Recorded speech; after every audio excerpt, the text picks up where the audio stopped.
ತರ್ತೀನಿ. ಏಯ್, ನಾನು ಹೋಗಿ ತರ್ತೀನಿ. ಇದೆಲ್ಲ ಸ್ವಲ್ಪ ಮರಕ್ ಹಾಕ್ಬಿಡು.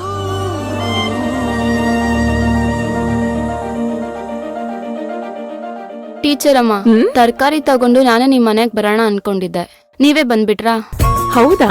ನಿಮ್ ಚಿಕ್ಕ ಮಗಳು ಟ್ಯೂಷನ್ ಬಗ್ಗೆ ಮಾತಾಡಕ? ಅಯ್ಯೋ ಅದಲ್ಲ ಟೀಚರ್ ಅಮ್ಮ, ಯೂಟ್ಯೂಬ್ ಅಲ್ಲಿ ಭವಾನಿ ವಿಷಯ ನೋಡಿದ್ವಲ್ಲ, ತುಂಬಾ ಖುಷಿ ಆಯ್ತು. ಒಳ್ಳೆ ಮನೆ ಸೇರ್ತಾ ಇದ್ದಾಳಲ್ವಾ? ಏನೋ ದೇವ್ರ ದಯೇರಿ. ಮನೆಗೆ ವಸುಂಧರಾ ಮೇಡಮ್ ಬಂದಾಗ ಹೇಳಿ, ಅವ್ರ ಜೊತೆ ಒಂದು ಫೋಟೋ ತೆಗ್ಸ್ಕೋಬೇಕು. ಖಂಡಿತ ಹೇಳ್ತೀನಿ. ಇದೊಂದ್ ಅರ್ಧ ಕೆಜಿ ಕೊಡಿ, ಕ್ಯಾರೆಟ್ ಒಂದ್ ಅರ್ಧ ಕೆಜಿ ಕೊಟ್ಬಿಡಿ.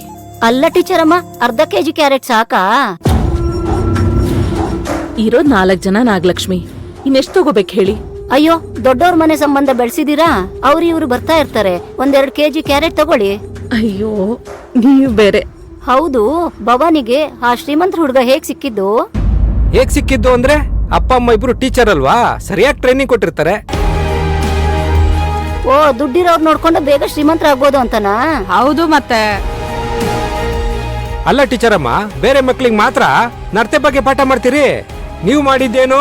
ಯಾರ್ಗೆ ಯಾಕೆ, ನನ್ ಮಗನ್ ಬಗ್ಗೆನೇ ಮಾತಾಡಿದ್ರು. ಈಗ ನೋಡಿ ಅವ್ರ ಮಕ್ಳೇ ಚಲೆ ಹಣ್ಣು ತಿನ್ಸಿದ್ರು. ಅವ್ರು ಮಾಡಿದ ಅಡಿಗೆನ ಅವರೇ ತಿನ್ಬೇಕು, ಏನು ಮಾಡಕ್ಕಾಗಲ್ಲ. ಸರೋಜಮ್ಮ, ಯಾಕಾಗ್ ಮಾತಾಡ್ತಾ ಇದೀಯ ನೀನು? ಯಾಕೆ, ನಿನ್ ಮಗನ್ಗೆ ಮಾರ್ಕ್ಸ್ ಜಾಸ್ತಿ ಕೊಡ್ತೀನಿ ಅಂತ ಹೇಳಿದಾರಾ? ದುಡ್ಡು ಕೊಟ್ರೆ ಜಾಸ್ತಿ ಮಾರ್ಕ್ಸ್ ಕೊಡ್ತೀರಾ ಟೀಚರ್ ಅಮ್ಮ ನೀವು?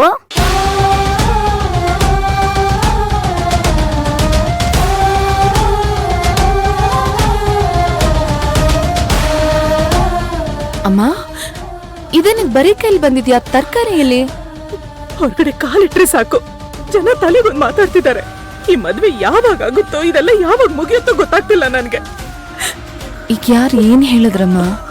ಪಕ್ಕದ ಮನೆಯವರು ನಿನ್ ಬಗ್ಗೆ ಕೆಟ್ಟದಾಗ ಮಾತಾಡಿದ್ರು, ಅದಕ್ಕೆ ಅಮ್ಮ